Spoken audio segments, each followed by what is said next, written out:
Is that you have run out of our money.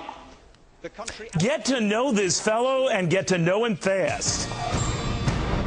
They are already calling him the shout heard round the world, so jolting, so jarring, so stunning, that within minutes of delivering cryptic comments so stinging, he was becoming viral, so quoted so fast, that this 37-year-old rising conservative member of parliament who decided to take on his country's prime minister on spending had become something else, a global YouTube phenomenon, and to hear some tell it, maybe a future prime minister. And it all started with this. It's that you're carrying on, willfully worsening our situation, wantonly spending what little we have left. Last year, in the last 12 months, 100,000 private sector jobs have been lost, and yet you created 30,000 public sector jobs. Prime Minister, you cannot carry on forever squeezing the productive bit of the economy in order to fund an unprecedented engorgement of the unproductive bit. You cannot spend your way out of recession or borrow your way out of debt. 37 years old.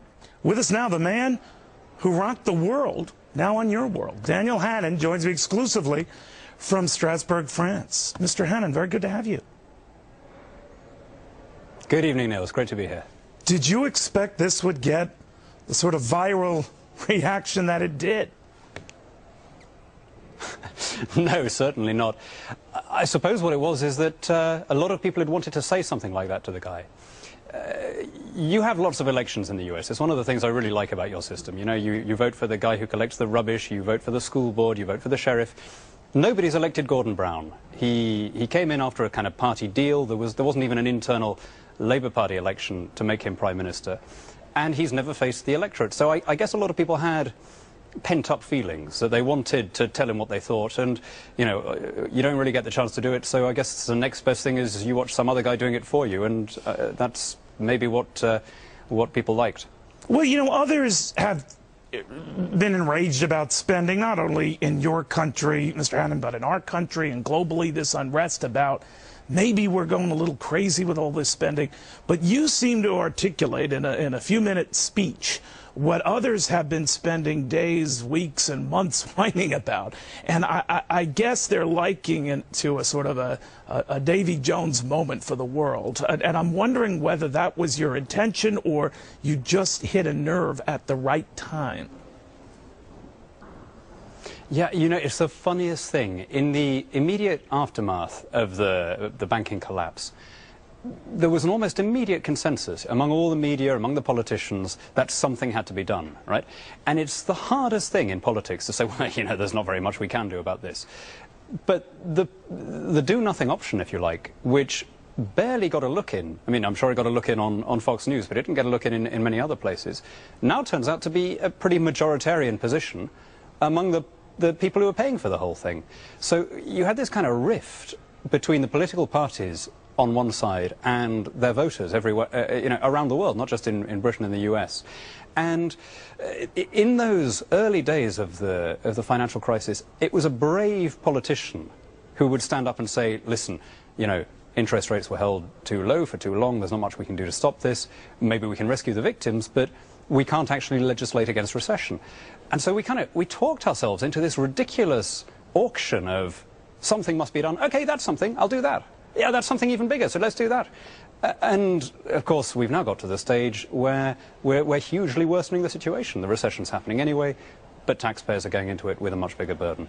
And not only in your country, but in all countries. And if my memory serves me right, and looking a little bit at researching you as I did, in the middle of this whole financial freefall, there was a sort of a global consensus that you alluded to, Mr. Hannan, where the government has to do something. And I think you had coined the phrase, well, why? Why does the government automatically have to do something? But it is a point that our own president, Barack Obama, is bringing with him when he travels to Great Britain next month for the G20 conference, along with your prime minister, to coordinate this global action, this sort of a global spending plan to fix what globally ails us. Are you saying that's a bad idea? Will make a bad thing worse? What? Definitely.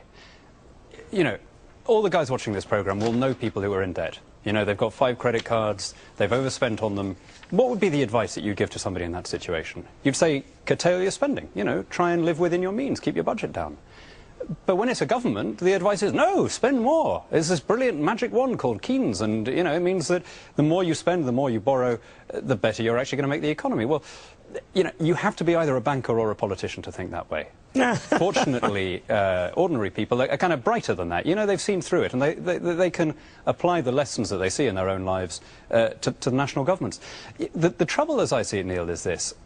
When something like this happens, a big crisis comes out of the blue, nobody was expecting it, and you've got two sides of the argument. You've got one politician who says, I know, I've got the answer.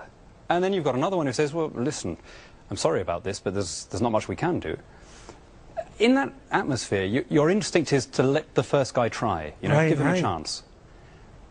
But what's the outcome of that? The outcome of that is that we are, I mean, you know, the United Kingdom is now more indebted than any country in South America. You know, we have a bigger deficit. To find a debt of the level that we've now got, you've got to go back to the end of the Second World War, right?